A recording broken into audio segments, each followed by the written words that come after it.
I miss those days when rock stars were rock stars. And they didn't need a body full of tattoos to prove it. They were uniquely creative individuals.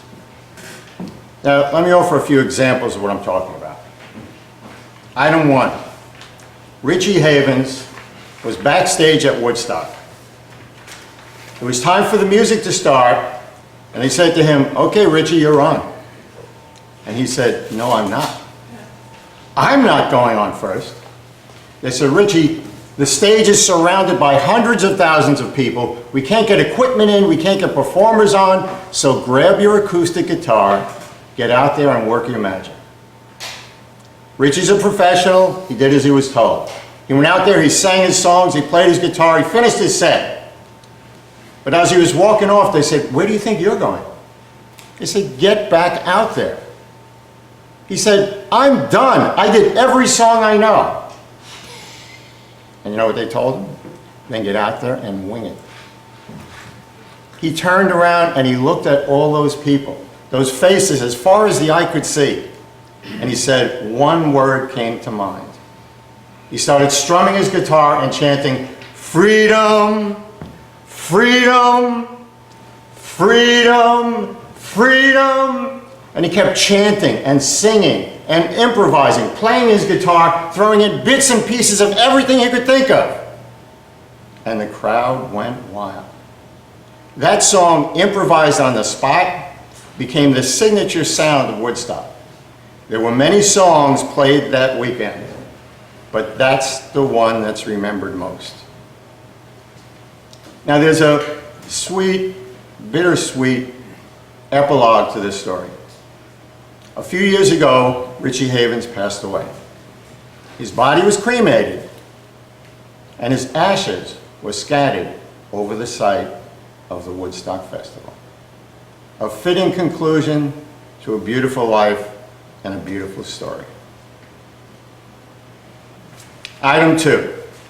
Back in the day, I took my girlfriend to Central Park, a concert, and as I was walking in, they handed me a piece of paper that said, "The opening act today is Jimi Hendrix."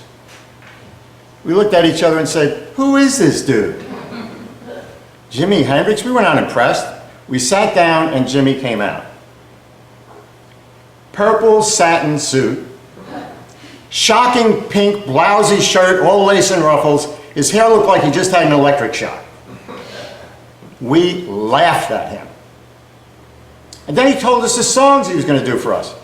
"I'm going to do a little Purple Haze, Foxy Lady," songs with silly names we never heard of. We laughed at him. And then he started playing.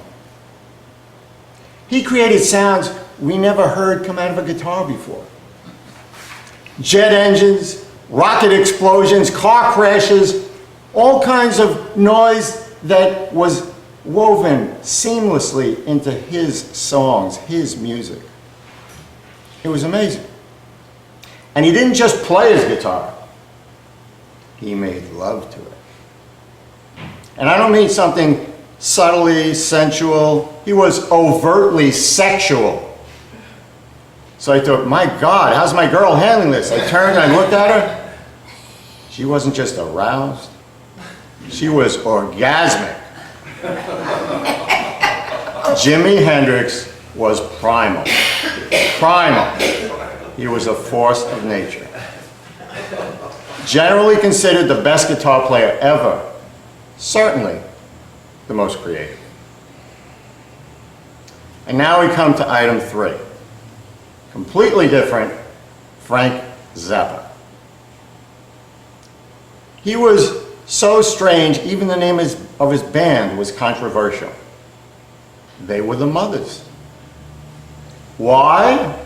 Well, Frank put it this way: if you could play jazz well, you were considered a real mother. And that was only the half of it. So when he signed with Columbia Records, they said, "What do you mean you're the Mothers? You're a bunch of guys, a bunch of men." And Frank said, "We are the mothers of invention." That's how they got their name. Now, Frank never had a hit record. He had a large band. They played jazz well, classical well. He even wrote classical music. So why was he a rock star? Because he had attitude. More attitude than anybody else. I was at a concert one night when he didn't appreciate the way the audience was reacting. So he gave us 15 minutes of silence. Silence. I was at another concert where some kid in the front row kept singing, "Play Hang On Sloopy, play Hang On Sloopy." Frank said, "You want Hang On Sloopy? You get up here and sing it." The kid went up on the stage. Frank had the band play the song, the kid sang, and Frank had the band play louder and louder, so the kid was screaming his lungs out. And then he had them play softly. Frank teased the kid along, but when it was over, he turned to the crowd and said, "Give him a great big hand. He's got more guts than you do." That was classic Frank Zappa. Early on, he had a song. He never had a hit song, but he had this song where it was a litany of everything wrong with modern society.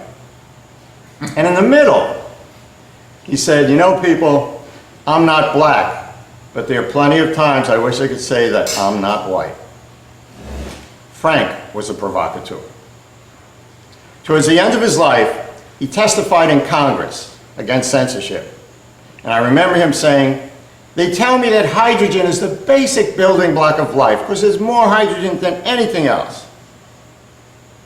And then he said, "Based on that, I would say that ignorance is the basic building block of life." Sadly, that could still be said today. Now these are the kinds of people I'm talking about when I say I miss those days when rock stars were rock stars. They had something to offer us. They made us feel, they made us think. They were uniquely creative individuals. So what can we learn from rock stars? Well, perhaps Jimi Hendrix said it best. Well, 50 years ago he said, "Let your freak flag fly." And I used to think, that's okay for you, Jimmy, look at you, but what about the rest of us? And then I finally got it. He was merely saying, be the unique individual you already are. It's not that hard. All you have to do is be yourself. It's like my friend Oscar Wilde said, be yourself, everyone else is taken. And so, my fellow Toastmasters, I urge you to be yourself. Be the unique individual you already are. It's not that hard. All you have to do is be yourself. After all, everyone else is taken.